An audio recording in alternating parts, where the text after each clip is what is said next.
everyone, welcome to Locating Lauren. I'm so glad you're here.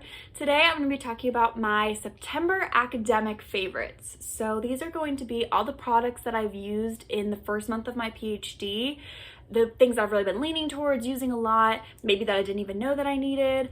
I've always loved watching the favorites like makeup videos where they talk about their most used products, and I felt like if you're in a PhD program, maybe you don't know how to be organized, you don't know what products you need, like I didn't know, I thought this would be very helpful. So without further ado, I'm gonna go ahead and get into the things that I've been using on like a day-to-day basis in the month of September. So I distinctly remember going into the Walmart the week before classes started to see like what back to school products I needed.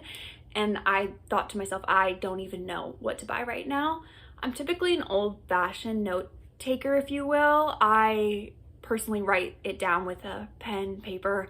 I don't take anything on my computer. So I picked up my journals, things like that, and I was kind of just wandering through the aisles, trying to figure out if there was anything I needed that I might not have thought of or was forgetting. I decided to pick up this handy dandy folder, and I don't know if it's just me not having had shopped for school supplies in a long time or what it was that I just felt like I had never seen a folder like this. I don't know.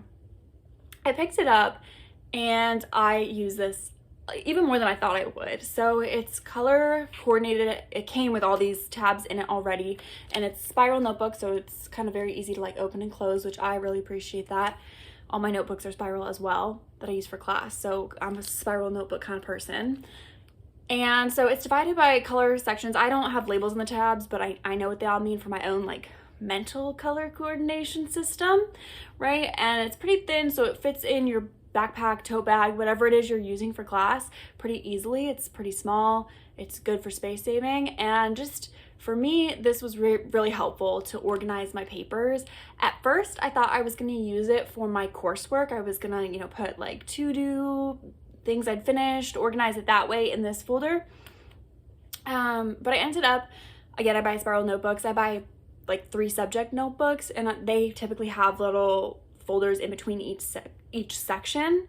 So I use that for my coursework, and I ended up, if you're teaching a class, this is what I use to organize everything for that class. In the first couple, I keep track of all the documents I need for each class. So for example, attendance. Personally, I take attendance every single class. I'm covering my butt in case anyone wants to say they were there when they weren't, right? I have my attendance in there. For my class, you need to participate, so I have my participation records. I have any excused absent notices, so that way I have that on file.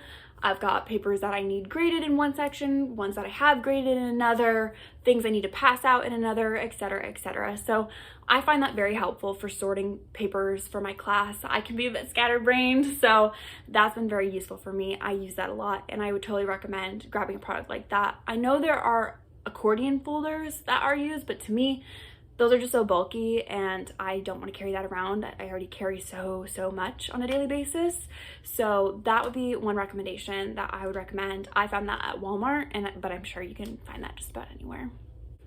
The second product that I've been using a lot, which surprises me because I don't typically take notes in my textbook or in the margins. I just don't do that. I do it in a notebook, but for some reason I've completely kind of changed the way I'm doing things, evolving as best I can in a PhD program. I've been using a ton of these little tabs, so I'll just show you. I have like a whole little like kit situation with all the different like colors and things.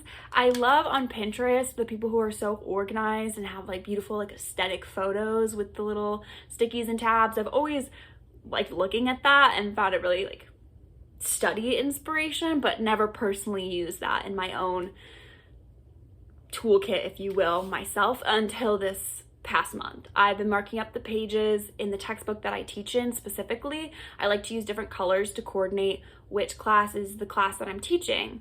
Then I use a different color to indicate what the next class will be, and I use a different color to indicate how far I am in my lesson planning, and so on and so forth. You can use whatever organization method works best for you. I also use it in my textbook.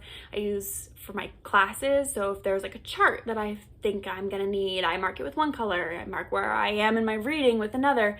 Again, so on and so forth. Everyone has their own organization methods, but for some reason, I've just been using those a lot, even though in the past I never have. So I thought that'd be useful for anyone who maybe is in the same boat as me, where you didn't use them so much before. I would definitely recommend picking them up because they just help you, again, to stay organized and know where you are in your reading, where you are in your lesson planning. So that would be my second favorite from September. My third study favorite might be one that's not all that surprising, but for me it was. So I never ever have used a citations manager prior to my PhD. I didn't need one for my master's. I didn't need one for my bachelor's degree.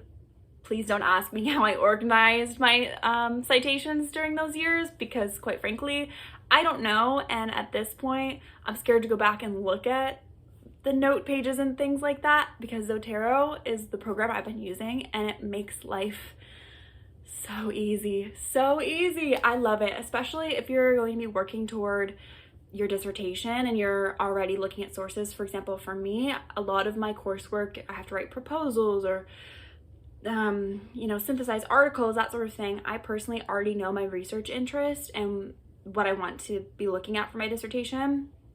So anytime I find an article that could be relevant to that, I'm saving it in Zotero, and I'm saving it in a folder that indicates its theme.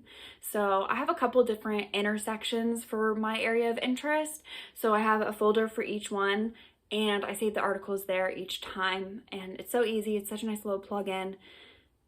I can't believe I didn't know about it before. I love it. So if you are unsure about, works cited programs and platforms, I was in the same boat. I had no idea. I picked the first one people told me about.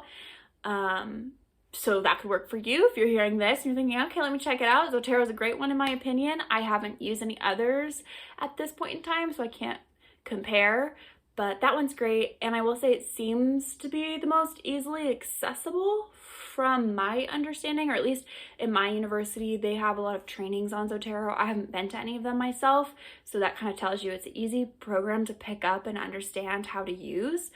But if you were interested in something like that, check out if your university is hosting any programs or events, workshops that teach you how to use one of these citations managers. You're gonna want to use one early on, in my opinion. I think that's the best way to get started and stay organized, to have a system in place right from the get-go. My next academic favorite product, you could say, for this past month, I've mentioned it in my blog, Locating Lauren, a few times about products you should pick up if you're a student, especially in our technological day and age, but it is going to be, I have blue eyes. I am so sensitive to fluorescent lighting and blue light in general, so I have blue light, UV, whatever these are, blocking glasses. I totally recommend picking up a pair if you're like me. I get headaches under fluorescent lighting. Sometimes I'll be in a class and it won't even be a computer screen in front of me or anything else. It's just that the fluorescent lighting mixed with the projector light, mixed with maybe someone else's computer screen, maybe it's my computer screen, whatever it is, it just irritates me. So it's nice to have that pair of glasses. To me, maybe it's the placebo effect. I don't really know how that works, how that blocks blue light, but I love it and I use them probably every single day.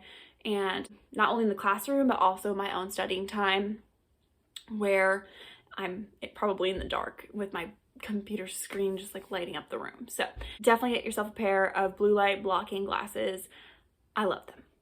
My next and final academic product, I have a couple that aren't academic for the end of the video, but my last academic favorite from September would be the study carrel in the library at the University of Mississippi. So not all schools might offer this, but at the University of Mississippi, they allow graduate students to essentially rent out a little study carrel, or like a study room, if you will, on the graduate floor in the library. And I chose to do this. I'm someone who needs a designated space for studying, and it needs to be my own space, my own whatever. I wanted a place that could be my home base on campus, because when I first saw the PhD office for my department, I was disappointed. I knew I would not be in there studying, choosing to go there. It's in like a basement. So I purposely took the initiative to go and inquire at the library about the study carrels, ensure I could get one, and did secure one for myself. I recommend that. if you're someone who needs your own study space, a place to go on campus, just like I said, like a home base, that has been one of my favorite things so far this past month. So definitely check that out. See if your library offers that. See if your school offers that. Whatever that might look like for you. Definitely have your own space on campus that you can call your own. It would be no fun if I didn't mention non-academic things that I've been enjoying in the month of September, because how can you not, right? There are lots of things that are in my day-to-day life that I think ease PhD life, if you will, helps you to romanticize PhD life, however you want to phrase it. I think there are totally things in the day-to-day that just make your day brighter, make your day more interesting. I have two, I think, this month that I want to mention that have just like stood out to me this past month, that I have been continuously going back to all the time and have really enjoyed in the month of September. So the first being, this might not come as a surprise to anybody, I of course love candles. Who doesn't love candles? And I think romanticizing your study space can really help you to be motivated, especially on those days where you just feel like you're not having it, you don't want to study.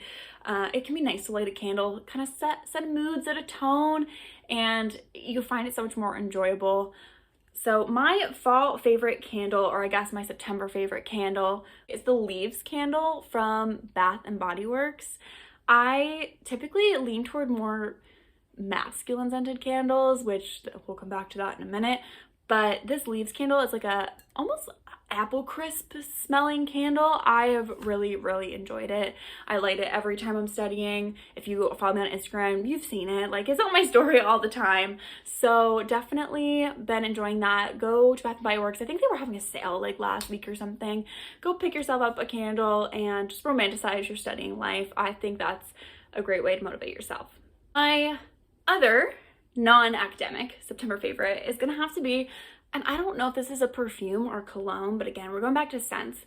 I like to show up every day and like set the tone with whatever perfume I'm wearing.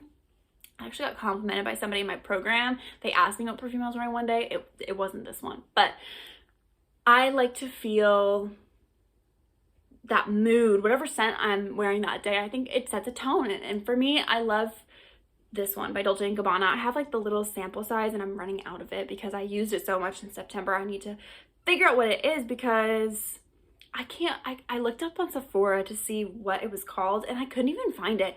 It just has like a little K and a crown. It comes in this like little navy and black sample bottle, and I couldn't find any like not sample sizes, any bigger sizes that looked similar to this. But it's a very like masculine, musky smell. I'm trying to see if there's any like markers on it to tell me notes or anything, but there's not.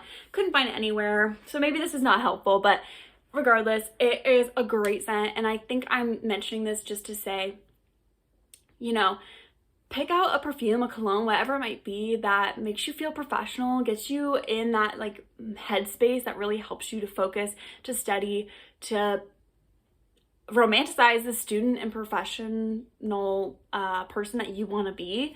And I think that can take you a long way. I think that can definitely psychologically impact how you feel each day when you're heading to school, heading to work. And for me, that was just helpful in September, especially I think in the beginning of a program where you might feel a bit of imposter syndrome, or when you're standing up in front of a class of undergrads and that's the first time you're doing that. It can be encouraging to just, it kind of sounds weird, but like get a whiff of that perfume or cologne that reminds you of that ideal version that you're trying to be and puts you right into that like headspace. So those are my two non-academic favorites, the candle from Bath & Body and the cologne / perfume from Dolce & Gabbana. Like I said, it's labeled with like a K with a little crown. So if anyone knows what that is or what the title of that is, please let me know so I can pick up like the larger size before I run out of this sample. But anyways, thank you so much for joining me in this video. I hope my September favorites were helpful. If you have any questions about any products that I mentioned today or if you want any more information on products that I use in the PhD, please send me those questions. I'd love to answer them.